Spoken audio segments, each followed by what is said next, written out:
খেয়াল করে দেখেন। আল্লাহ, সারাদিনই একটা কাস্টমার আসলো না। কি অবস্থা করিম ভাই?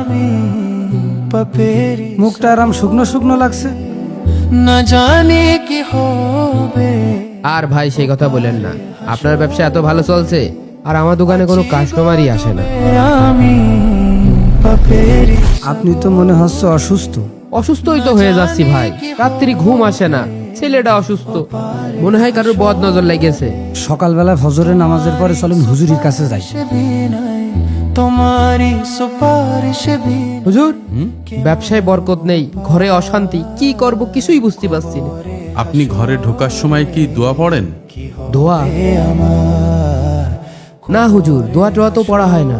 বাথরুমে ঢোকার দোয়া, ঘুমাতে যাওয়ার দোয়া, ঘুম থেকে ওঠার দোয়া, এগুলো পড়েন?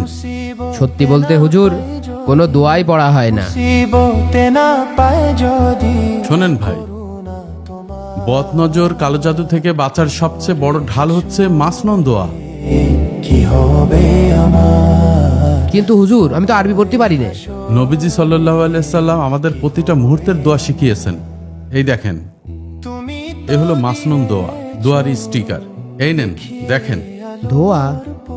সূরা নাস, আয়াতুল কুরসি, বাকারার শেষের দুই আয়াত, দুরুদে ইব্রাহিম।